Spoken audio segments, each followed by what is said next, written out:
আসসালামু আলাইকুম। আমি এস এম আরাফাত ফেরদৌস পড়াশোনা করতেছি ঢাকা মেডিকেল কলেজে। সো আমাদের মেডিকেল ভর্তি পরীক্ষার জন্য রিকোয়ারমেন্ট কিন্তু অনেক কমায় দেওয়া হয়েছে। অর্থাৎ আগে বায়োলজিতে আমাকে এ পাওয়া লাগতো, এখন আমাদের এ মাইনাস পাইলেও এক্সাম দেওয়া যাচ্ছে। পাশাপাশি জিপিএ রিকোয়ারমেন্ট যেটা ছিল সেটাও কমায় দেওয়া হয়েছে। এখন 8.5 পাইলেই এক্সামটা দেওয়া যাচ্ছে। এছাড়াও এইচএসসি 25 ব্যাচের ক্ষেত্রে কিন্তু বুয়েটে শুধুমাত্র রিটেন হচ্ছে, প্রিলি হচ্ছে না। সো অনেক পাবলিক আছো যারা আসলে এতদিন ইঞ্জিনিয়ারিং প্রিপারেশন নিছো, এইচএসসি রেজাল্টের পরেও একটু আশা ছিল যে না প্রিলিতে কমসে কম বসতে পারবো, কিন্তু এখন দেখতেছো যে আসলে প্রিলিতেও বসা যাচ্ছে না, অর্থাৎ রিটেনে বসা যাচ্ছে না। তোমার মার্ক যেহেতু অনেক কম বা হায়ার ম্যাথ বা অন্য যে কোনো একটা সাবজেক্টে চলে আসছে। সো এই জন্য অনেকে আসলে ভাবতেছো যে এখন থেকে আসলে মেডিকেল প্রিপারেশন নিবা। আবার অনেক পাবলিক ছিল যারা আসলে বায়োলজিতে মাইনাস পাইছিলাম, বাট এখন যেহেতু দেখা যাচ্ছে যে এক্সাম দিতে পারতেছো, সো এখন আসলে তোমরা ভাবতেছো যে ভাই শেষ একটা ট্রাই মারি, মেডিকেলে বসবো। সো তাদের জন্য এই ভিডিওটা। সো এই ভিডিওটা হলো মেইনলি এখন থেকে যারা মেডিকেল প্রিপারেশন নিবে, অর্থাৎ যাদের এর আগে অনেক গ্যাপ ছিল, অর্থাৎ এর আগে মেডিকেল প্রিপারেশন নেয়নি, তারা যেমন এই ভিডিওটা দেখবে। পাশাপাশি যারা আসলে এর আগে অনেক ফাঁকিবাজি করছে, তারাও এই ভিডিওটা দেখতে পারো। কিন্তু যারা অলরেডি এখন একটা ফ্লোর মধ্যে আসো, তাদের জন্য এই ভিডিওটা না। অর্থাৎ যারা একদম শুরু থেকে মেডিকেল প্রিপারেশন দিছো, এইচএসসি এক্সামও তোমার ভালো হয়েছে, তোমার মার্কও ভালো আসছে, তাদের জন্য আসলে এই ভিডিওটা না। সো এখন থেকে আমরা কিভাবে পড়লে আসলে 45 দিনে একটা পাবলিক মেডিকেল ক্র্যাক করতে পারবো, সেটা নিয়ে হলো আজকের গাইডলাইনটা। সো চলো আমরা শুরু করি। সো 45 দিনে মেডিকেল ক্র্যাক করার জন্য কিছু আমাদেরকে পূর্ব শর্ত আগে পূরণ করতে হবে। কি কি পূর্ব শর্ত ভাইয়া? সেটা হলো যে এখন থেকে তোমাকে প্রতিদিন 12 ঘন্টা প্লাস নিজে পড়াশোনা করতে হবে। ঠিক আছে? সো লাস্ট 45 দিনে আসে তোমাকে কম করে প্রতিদিন 12 ঘন্টা প্লাস পড়াশোনা করতে হবে। এখন তুমি আমাকে বলতে পারো ভাইয়া এটা তো কাইন্ডা ইম্পসিবল টাইপ, 12 ঘন্টা ফির পড়া যায় নাকি? এটা পসিবল। যারা উপরের দিকে মেডিকেলে চান্স পাইছে তাদের কাছে তুমি শুনবা যে এরা প্রত্যেকেই প্রায় 99% প্রায় প্রত্যেকেই 12 ঘন্টা প্লাস নিজে পড়াশোনা করতো। আবার কিছু, কিছু পাবলিক আছে যারা 12 ঘন্টারও বেশি পড়াশোনা করতো। যেমন আমার কাছের একটা রুমমেট আছে, নাম বলবো না। সে হলো শেষের দিকে আসে, শেষ 30 দিনে আসে, প্রতিদিন 14-15 ঘন্টা করে পড়াশোনা করতো। সো এটা পসিবল। অ্যান্ড আমি যেহেতু নিজেও প্রতিদিন 10 থেকে 12 ঘন্টা বা মাঝে, মাঝে তারও বেশি করে পড়তাম। সো আমি জানি যে এটা আসলে খুব পসিবল। অ্যান্ড ট্রাস্ট মি, তুমি যখন 12 ঘন্টা করে পড়ার ট্রাই করবা, ১ম সপ্তাহ তোমার হয়তো একটু খারাপ লাগবে। বাট শেষের দিকে যায় তুমি এটার মজা পায়ে যাবা। এটাকে বলে জোনে ঢুকে যাওয়া। একবার জোনে ঢুকে গেলে তোমাকে আর কেউ থামাইতে পারবে না। তখন কিন্তু 12 ঘন্টা পড়তেই মজা লাগবে। অ্যান্ড তখন যা মনে হবে যে আজকে যদি তুমি একদিন 6 ঘন্টা পড়ো, তখন কিন্তু তোমার মনে হবে যে আজকে তুমি কম পড়াশোনা করছো। সো শুরুতে একটু কষ্ট হবে। ১ম ৭ দিন বা ৭ দিন চালায় যাও, তারপর থেকে দেখবা যে এটা তোমার অভ্যাস হয়ে গেছে। সো এখন থেকে আমাদেরকে প্রতিদিন 12 ঘন্টা প্লাস নিজে পড়াশোনা করতে হবে। টার্গেট রাখবো 12 ঘন্টা। ১০ ঘন্টার নিচে যেন না যায়। 12 ঘন্টার উপরে গেলে ভালো, বাট যেন ১০ ঘন্টার নিচে না যায়। এরপরের একটা জিনিস হলো আমাদের পূর্ব শর্ত যে নো সোশ্যাল মিডিয়া। অর্থাৎ আমাদেরকে এখন কোনো ফেসবুক, ইনস্টাগ্রাম, ইউটিউব অর্থাৎ কোনো অ্যাডিকটিভ সোশ্যাল মিডিয়া ইউজ করা যাবে না। তুমি যদি এতদিন সোশ্যাল মিডিয়া ইউজ করছো ভালো কথা, এখন আসলে ইউজ করা যাবে না। তুমি যদি এডুকেশনাল প্ল্যাটফর্ম যেগুলো আছে, এদের যে গ্রুপ বা এদের যে পেজ যেগুলো আছে, এটার জন্য একটা আলাদা ফেক আইডি খুলতে পারো। অ্যান্ড ওই ফেক আইডি দিয়ে শুধু ওগুলাতে লাইক দিয়ে রাখবা বা ওগুলাতে জয়েন হয়ে থাকবা, যেন ফোনে ঢুকলে তুমি রিলস দেখতে না চলে যাও, শুধুমাত্র ওই পোস্টগুলো দেখতে পারো। ঠিক আছে?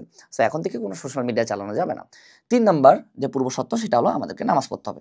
যারা মুসলিম ধর্মাবলম্বী আছো, সৃষ্টিকর্তা এক ও অদ্বিতীয় আল্লাহর উপর ভরসা রাখো, তাদেরকে আমি একটা জিনিস বলে রাখি, তুমি তোমার নিজের থেকে সর্বোচ্চ চেষ্টা আদার দিবা, তারপর বাকিটা আল্লাহ ভরসা।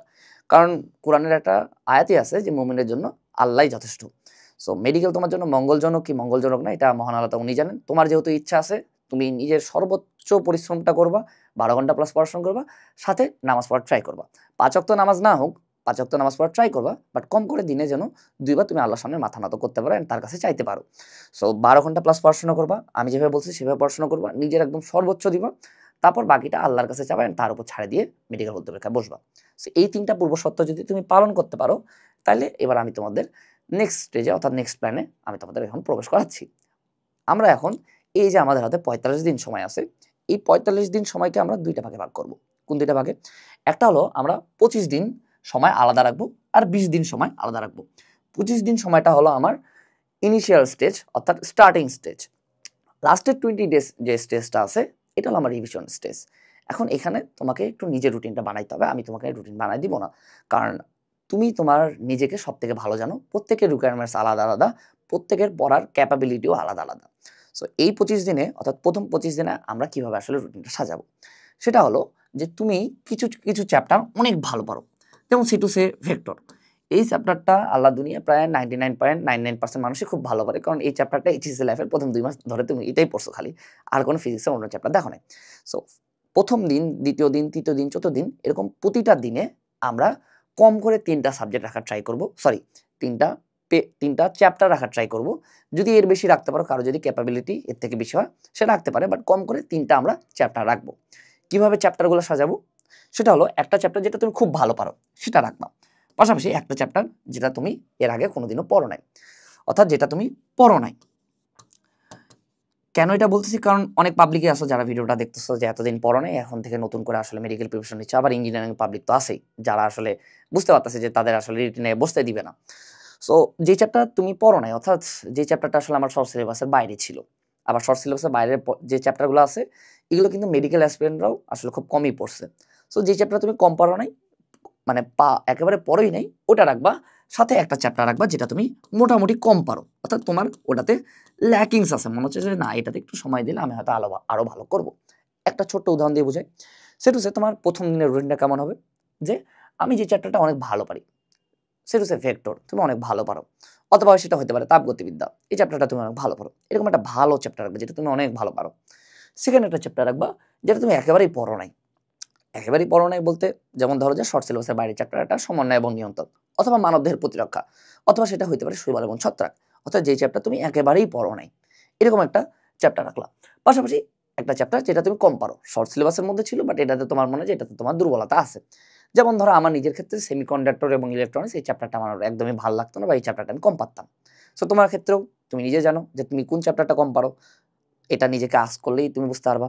সো যে চ্যাপ্টারটা তুমি কম পারো এরকম একটা চ্যাপ্টার রাখবা, অর্থাৎ এইভাবে রুটিনটা সাজাবা, এইভাবে পড়বা, অর্থাৎ যে চ্যাপ্টারটা তুমি সব থেকে ভালো পারো এই চ্যাপ্টারটা একদম, এই চ্যাপ্টারটা দিয়ে তোমার দিনের শুরুটা করবা, তাহলে একটা কনফিডেন্স পাবা।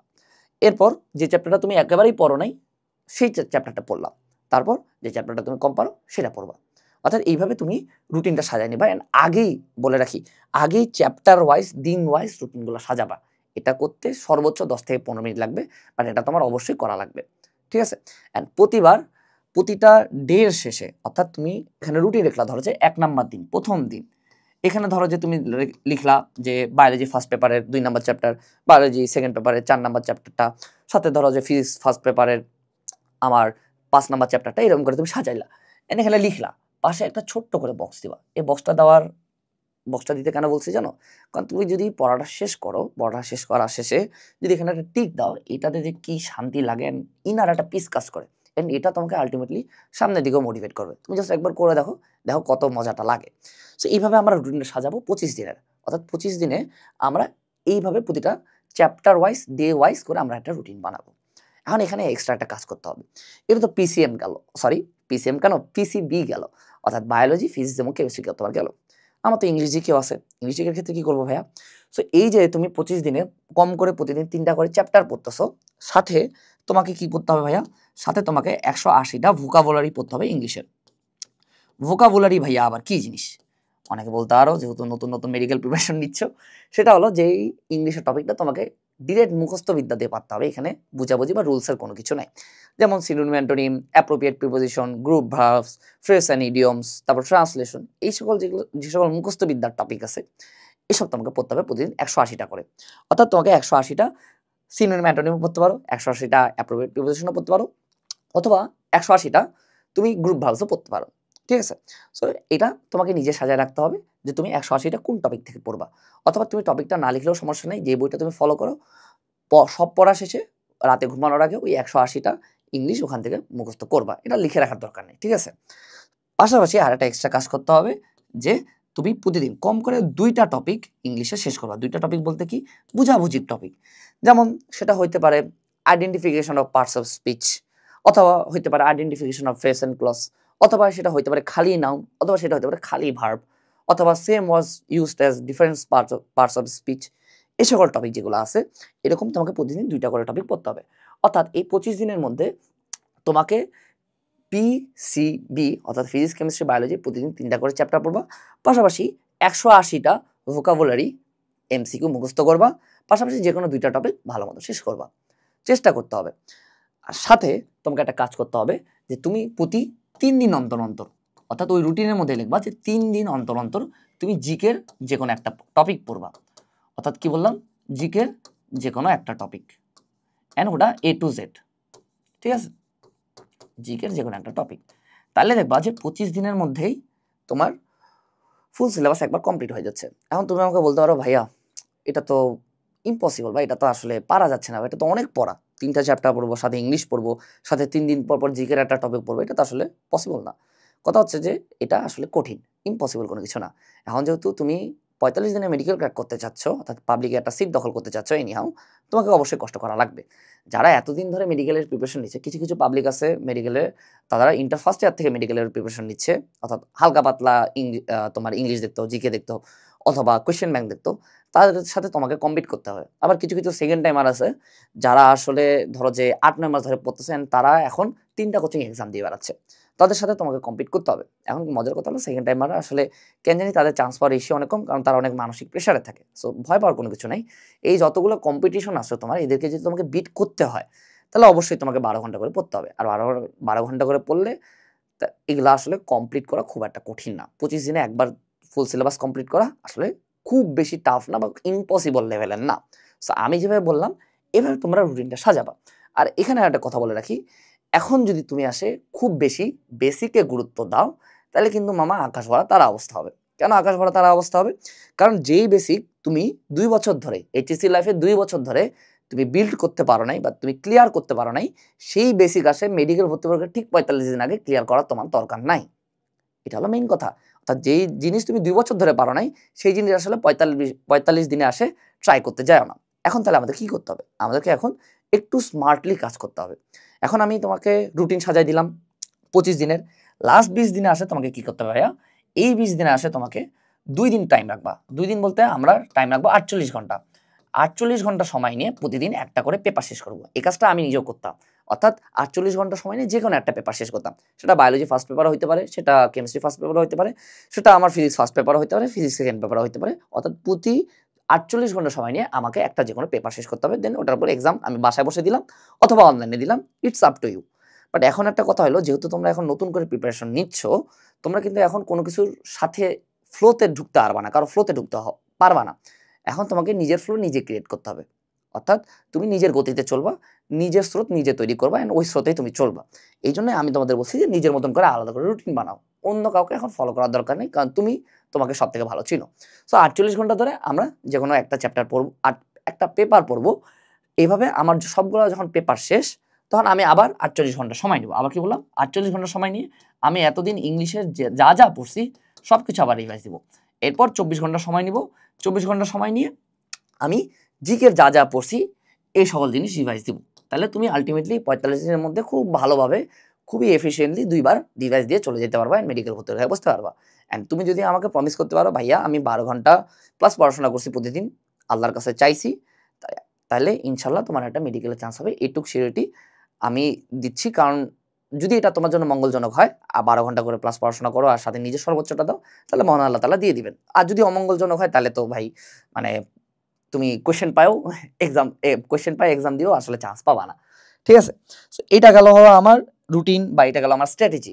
এখন আমি প্রতিটা সাবজেক্ট নিয়ে অল্প অল্প একটু কথা বলবো, অ্যান্ড এটা খুব ইম্পর্টেন্ট, এটা সবারই দেখা উচিত। সেটা হলো আমরা প্রথমে বায়োলজি নিয়ে কথা বলবো, যেহেতু বায়োলজিতে আমার মার্ক 30, সব থেকে বেশি মার্ক বায়োলজিতেই। সো বায়োলজির ক্ষেত্রে আমি তোমাদের একটা জিনিস বলে রাখি, এখন যদি আসে তুমি বেসিক ক্লিয়ার করতে চাও, এই 2 বছরে যে বেসিক ক্লিয়ার করতে পারো নাই, তাইলে আসলে কিছুই হবে না, খালি বাস খাবা। বায়োলজির ক্ষেত্রে আমি একটা জিনিস বলছি, আমার কথা আসলে ব্লাইন্ডলি ফলো করার দরকার নেই। তুমি যে কোনো সালের মেডিকেল ভর্তি পরীক্ষা দেখবা, যে কোনো সালের ঢাবি রাবি চুবি যে কোনো ভার্সিটি ইউনিটের প্রশ্ন দেখবা, তুমি একটা জিনিস দেখবা যে ওখানকার এমসিকিউ যতগুলো আছে সবগুলাই মুখস্থ বিদ্যার এমসিকিউ। অর্থাৎ বায়োলজি যে জিনিসটা আছে এটা টোটালি একটা মুখস্থ বিদ্যার সাবজেক্ট। অর্থাৎ এখানে তোমাকে জানতে হবে যে কি কি মুখস্থ করতে হবে ভাইয়া, কি কি বাদ দিতে হবে। আমার কথা বিশ্বাস না হলে কোয়েশ্চেন ব্যাংক তো আছে, খুলে দেখো কয়টা তুমি বেসিক বা না বুঝলে পারতা না। সর্বোচ্চ একটা, বা কিছু কিছু ক্ষেত্রে একটাও না, সবগুলো তোমাকে মুখস্থ বিদ্যা দিয়ে পারতে হইতো। তুমি নিজের কোয়েশ্চেন ব্যাংক খুললেই বুঝতে পারবা।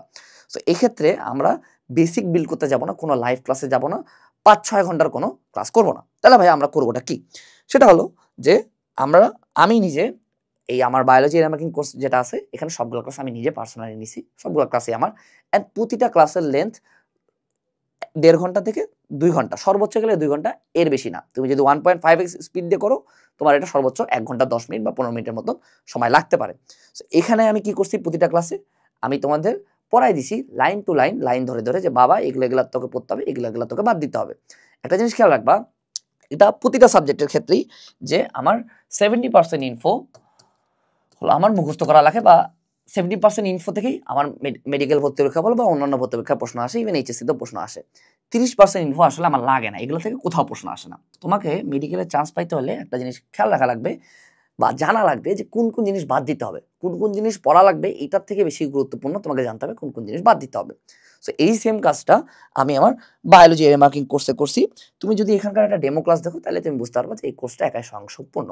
এন্ড আমি তোমাকে বলতেছি না এখন আসা তোমাকে সব ক্লাস করতে হবে, সব ক্লাস তোমার করার দরকার নাই। যেই চ্যাপ্টার তুমি কোনোদিনও পড়ো নাই সেটা ক্লাস করো, পাশাপাশি যে চ্যাপ্টার তুমি কম পারো সেটা ক্লাস করো। অর্থাৎ তোমাকে একটু এরিয়া মার্কিং করে পড়তে হবে, যেগুলো জায়গা থেকে বিগত বছর প্রশ্ন আসছে সেগুলো জানতে হবে, যেগুলো থেকে আসে না বাট আসার সম্ভাবনা আছে সেগুলো জানতে হবে, পাশাপাশি কি কি পড়া যাবেই না বাদ দিতে হবে সেগুলো জানতে হবে। ঠিক আছে? সো এই এরিয়া মার্কিং কোর্সে যদি ক্লাসগুলো কমপ্লিট করো অ্যান্ড সেই অনুযায়ী বই দাগায় দাগায় পড়ো, তাহলে ইনশাল্লাহ তোমার বায়োলজি পড়া অনেক ইজি হয়ে যাবে। সো এইটা গেল আমার বায়োলজির ক্ষেত্রে। ও আরেকটা কথা এখানে আমি বলিনি, তুমি যদি PR10 এই কিউআর কোডটা ইউজ করো তাহলে এই কোর্সটা তুমি 500 টাকা পাবা। অ্যান্ড এখানে 2টা পেপারই সবগুলো চ্যাপ্টারই পড়া দিছি আমি নিজে, সাথে এখানে কিন্তু অনুষ্ঠানে এক্সাম ব্যাচও ফ্রি পাচ্ছ। এরপর আমি আসি কেমিস্ট্রির ক্ষেত্রে। কেমিস্ট্রির ক্ষেত্রে একটা জিনিস দেখবা যে কেমিস্ট্রির যে MCQ প্রশ্নগুলো হয় এর মধ্যে আমার 30% ইনফো আসলে একটু বুঝে অ্যান্সার করতে হয়, আর 70% ইনফো ডিরেক্ট মুখস্থবিদ্যা, অর্থাৎ এটার জন্য আমাদের একটু মুখস্থবিদ্যা ভালো হইতে হয়। তুমি কোয়েশ্চেন ব্যাংক খুললে বুঝবা যে মেডিকেল ভর্তি পরীক্ষা 70% ইনফো যে সকল MCQ আসে, 70% MCQ কেমিস্ট্রি, এগুলো আসলে আমার থিওরিটিক্যাল এবং ইনফরমেটিভ MCQ। 30% যে ইনফো আছে এটা অ্যানালাইটিক্যাল, অর্থাৎ তোমাকে একটু বুঝতে হবে বা একটু জানতে হবে। সো এটার জন্য কি করতে হবে ভাইয়া? এটার জন্য তোমাকে অবশ্যই হাজারি স্যার পড়তে হবে। এখন একটা কথা বলে রাখি, হাজারি স্যার পড়লেই মোর দেন এনাফ, তোমার আর কোনো কিছু লাগে না।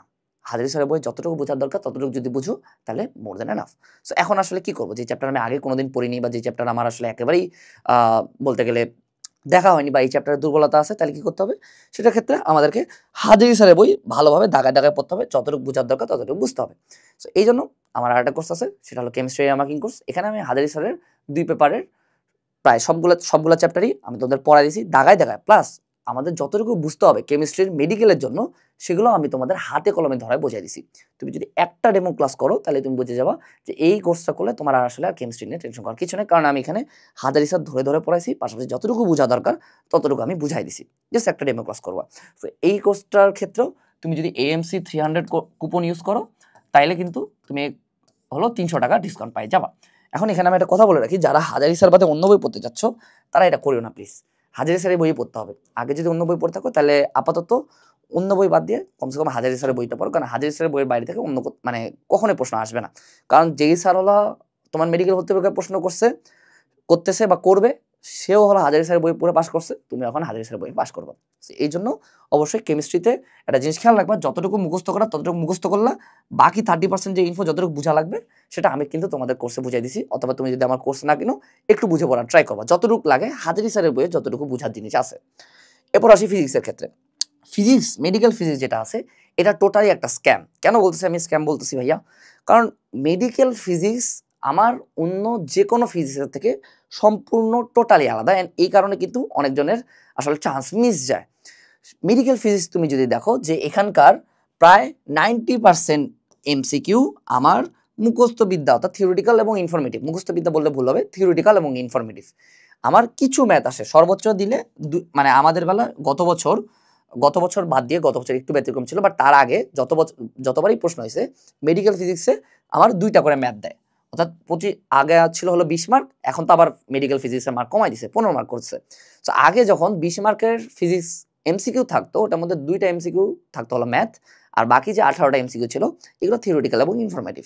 সো এই ক্ষেত্রে তোমাকে কি করতে হবে? ফিজিক্সের ক্ষেত্রে তোমাকে দাগানো বই পড়তে হবে। এখন তুমি আমাকে বলতে পারো ভাইয়া কেন মেডিকেল ফিজিক্স আপনি আমাকে স্ক্যাম বললেন?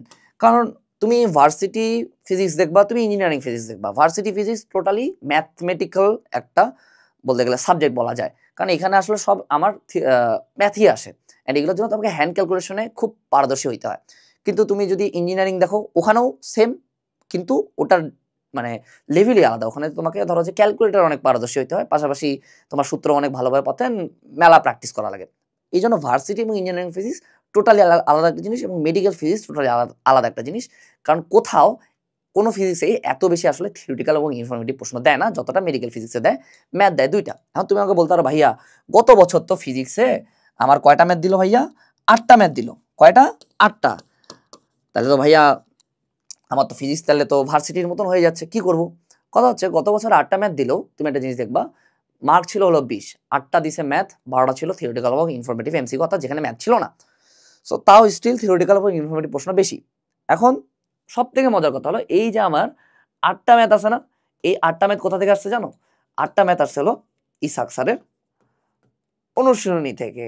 সো ম্যাথ নিয়ে অত বেশি টেনশন করার দরকার নেই, আমাদেরকে একটা দাগানো বই পড়তে হবে। সো এটার জন্য আমি তোমাদের একটা উপকার করতে চাচ্ছি, উপকার করছি আর কি, যারা আসলে নতুন করে মেডিকেল প্রিপারেশন নিচ্ছ তাদের ক্ষেত্রে।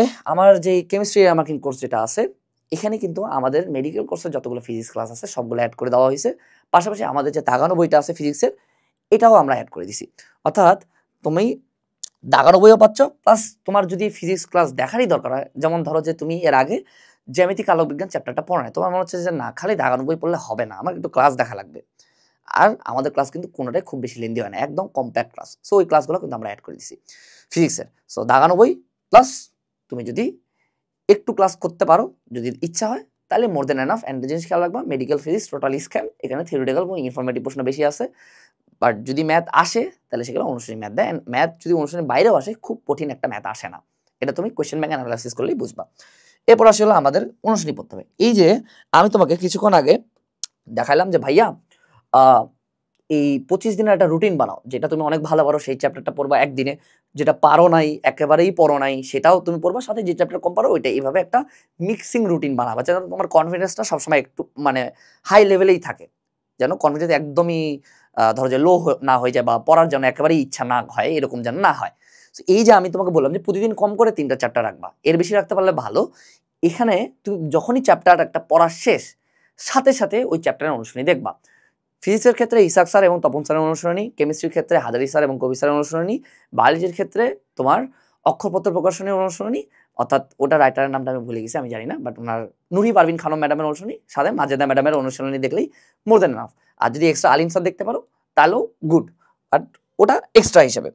বায়োলজির অনুসরণী ততটা আসলে কঠিন না, কারণ মেইন বই ভালোভাবে পড়া থাকলে অনুশীলনী ভালোভাবে পারা যায়। বাট আমি তাও আরেকবার বলি, বায়োলজি কোনগুলো অনুশীলন করবা? অক্ষরপত্র প্রকাশনের অনুসরণী, সাথে হলো মাজেদা ম্যাডামের অনুসরণী, সাথে হলো আলিম স্যারের অনুসরণী। ফিজিক্সের ক্ষেত্রে ইসাক স্যার এবং তপন স্যার, এবং কেমিস্ট্রির ক্ষেত্রে হাজারি স্যার এবং কবির স্যার। সো যখনই একটা চ্যাপ্টার পড়া শেষ, সাথে সাথে তুমি অনুসরণী নিয়ে বসবা, এন্ড ওই অনুসরণীগুলো বুঝে বুঝে মুখস্থ করবা। আই রিপিট, বুঝে বুঝে মুখস্থ করতে হবে, কারণ তোমাকে ওখানে 60 মিনিটে 100টা এমসিকিউ দেখাইতে হবে। সব বুঝবা, সাথে মুখস্থ করবা।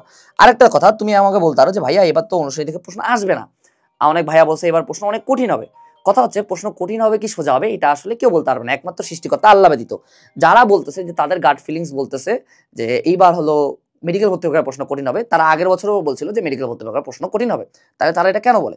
তারা প্রতিবার একটা তুক্কা মারে যে এইবার আমি বলতেছি, প্রতিবারই বলবো যে মেডিকেল ভর্তি পরীক্ষার প্রশ্ন কঠিন হবে, যদি লাগে যায় তাহলে আমার এটা দিয়ে একটা মার্কেটিং হবে, যে দেখ বাবা আমি তো আগে বলছিলাম মেডিকেল ভর্তি পরীক্ষার প্রশ্ন কঠিন হবে, তুই আমার কোর্সে ভর্তি নাই দেখে বাস খাইছিস। সো এদের কথা কারো কথা কান দেওয়া যাবে না। মেডিকেল ভর্তি পরীক্ষার প্রশ্ন হোক অথবা সোজা হোক, তুমি আমি যেভাবে বলছি এভাবে যদি পড়া কমপ্লিট করতে পারো তাহলে ইনশাল্লাহ চান্স হবে। আর প্রশ্ন কঠিন হলে তোমার একার জন্য কঠিন হবে না, সবার জন্যই কঠিন হবে, ঠিক আছে? সো এখন ভয় পাওয়া যাবে না। অনুশীলন নিয়ে একটা কথা, সেটা হলো যে তুমি ভাবতেছো যে এইবার যেহেতু অনেক ক্যাচাল করতেছে মেডিকেল ভর্তি পরীক্ষা নিয়ে, অনুশীলন থেকে প্রশ্ন নাও দিতে পারে, অবশ্যই নাও দিতে পারে, প্রশ্ন কঠিন হইতেই পারে, এটা তো সৃষ্টিকর্তা আল্লাহ জানে। কিন্তু বিগত 5 বছর ধরে যেহেতু আমার 70% মতন এমসিকিউ ডিরেক্ট অনুশীলনী থেকে আসছে, আমি এখন কেন বাদ দিয়ে যাবো, তাই না? আমি এই ক্ষেত্রে একটা কথা বলি, আমাদের বেলা মেডিকেল ভর্তি পরীক্ষার বায়োলজি এমসিকিউ কিন্তু প্রচন্ড হার্ড করছিল। তুমি বোটানি দেখবা যে 18টা প্রশ্ন সারা নিজেরা বানাইছিল, এন্ড খুবই কঠিন হয়েছিল, মানে একেবারে ঘাম বের করে দিয়েছিল, এমন কঠিন। কিন্তু জুওলজি অর্থাৎ বায়োলজির সেকেন্ড পেপারে যে 12টা প্রশ্ন ছিল, এই 12টা প্রশ্ন ছিল ডিরেক্ট অনুশীলনী থেকে। অর্থাৎ এক্ষেত্রেও সারা করছে কি 18টা প্রশ্ন নিজেরা বানাইলেও 12টা প্রশ্ন ডিরেক্ট অনুশীলনী থেকে তুলে দিছে। সো স্টিল এখনো হয়তো তোমাদের প্রশ্ন কঠিন যদি হয়, আল্লাহ যদি চান বা উনি জানেন ভালো, যদি কঠিন হয়, বাট কিছু প্রশ্ন অবশ্যই অনুশীলনীতে থাকবে। সো এই জন্য আমি যে তোমাকে রুটিনটা বললাম, প্রতিটা চ্যাপ্টার পড়া শেষে অবশ্যই অনুশীলনী দেখবা, ঠিক আছে? এরপর আসি হলো আমরা ইংলিশে। ইংলিশের ক্ষেত্রে আমি তোমাকে বলছি প্রতিদিন 2টা করে ইংলিশের টপিক পড়বা, সাথে 180টা ভোকাবুলারি পড়বা। এছাড়া তোমার যদি মনে হয় ভাইয়া ইংলিশ কেমনে পড়বো, কিভাবে পড়বো, কোন টপিক পড়বো, এটা নিয়ে আমার একটা সেপারেট টপিক আছে, ইউটিউবে সার্চ করবা মেডিকেল ইংলিশ আরাফাত ফেরদৌস, তাইলেই চলে আসবে। সো ওই ভিডিওটা দেখলে তোমার সব কনসেপশন যেগুলো আছে, যেগুলো ভুল ধারণা বা যত প্রশ্ন আছে সব তোমার ক্লিয়ার হয়ে যাবে। বাট একটা জিনিস খেয়াল রাখবা, ইংলিশ আমাদেরকে পড়তে হবে, প্রতিদিন পড়তে হবে, একবারে আসলে বসে ইংলিশ শেষ করা যায় না। এরপর আসি জিকের ক্ষেত্রে। জিকের ক্ষেত্রেও আমি তোমাদের একটা খুব সিক্রেট টেকনিক বলে দিই, অ্যান্ড এটা আসলে সবসময় হয়, সবসময় কাজে দেয়।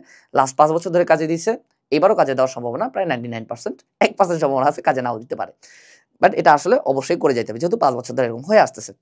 সেটা হলো জিকের ক্ষেত্রে বিগত বছরে বিসিএস এ আসা প্রশ্ন, বিভিন্ন চাকরির পরীক্ষায় আসা প্রশ্ন, বিভিন্ন ভার্সিটিতে আসা প্রশ্ন, অর্থাৎ একটা বইয়ের আন্ডারে আমার যতগুলা বিগত বছরের প্রশ্ন আছে সবগুলো আমাদেরকে ঠাড়ায় মুখস্থ করে যেতে হবে। সেটা নার্সিং ভর্তি পরীক্ষারও প্রশ্ন হতে পারে, সেটা সহকারী প্রকৌশল, ইঞ্জিনিয়ারিং, হ্যান ত্যান যত রকমের পরীক্ষা আছে, চাকরির পরীক্ষা, এই সকল এমসিকিউ হতে পারে। তোমাকে যে কোনো একটা বই ফলো করে শুরু থেকে শেষ পর্যন্ত যতগুলো এমসিকিউ আছে সবগুলো ঠাড়ায় মুখস্থ করতে হবে। কেন মুখস্থ করতে হবে ভাইয়া? কারণটা তোমাকে বলি। গত বছর আমার 10টা জিকে দিল, অ্যান্ড জিকে নিয়ে খুব মাতামাতি হইলো যে খুব কঠিন করছে, হার্ড করছে, ত্যান করছে, হ্যান করছে, ত্যান করছে। সব থেকে মজার কথা, 10টার মধ্যে আমার 8টা প্রশ্নই ছিল হলো বিগত বছরের প্রশ্ন। আমাদের বেলা, অর্থাৎ এইটা গেল এইচএসসি 24 ব্যাচের ক্ষেত্রে। এইচএসসি 23 ব্যাচ যখন আমি মেডিকেল ভর্তি পরীক্ষা দিলাম, আমাদের বেলা 10টা প্রশ্নের মধ্যে 8টা প্রশ্ন দিল বিগত বছরের প্রশ্ন থেকে। তার আগের বেলা, অর্থাৎ এইচএসসি 22 ব্যাচ যখন মেডিকেল ভর্তি পরীক্ষা দিল, তাদের বেলা 10টাই প্রশ্ন ছিল বিগত বছরের এমসিকিউ থেকে। জিকের ক্ষেত্রে অবশ্যই বিগত বছরের এমসিকিউতে বেশি ফোকাস দিবা। অর্থাৎ যখনই একটা টপিক পড়বা, তুমি ভিতর পড়ো অথবা না পড়ো, ডাজন্ট ম্যাটার, কিন্তু তোমাকে বিগত বছরের এমসিকিউ গুলা খুব ভালোভাবে মুখস্থ করতে হবে, ঠাড়ায় মুখস্থ। জিকের জন্য যদি তোমার ক্লাস লাগে, তাহলে এর থেকে বেশি প্রেস্টিজের কোনো বিষয় নাই। এই ভিডিওটা এই পর্যন্তই। সো আমি তোমাদেরকে একটা রিকোয়েস্ট করবো যে লাস্ট 45 দিন যারা আসলে চান্স পাইতে চাও, তারা অবশ্যই যদি ক্লাস করতে চাও তাহলে কম্প্যাক্ট ক্লাস করবো, এর মার্কিং কোর্সের অবশ্যই। আর সাথে নিজে অবশ্যই 12 ঘন্টা প্লাস পড়াশোনা করতে হবে, আল্লাহর কাছে চাইতে হবে।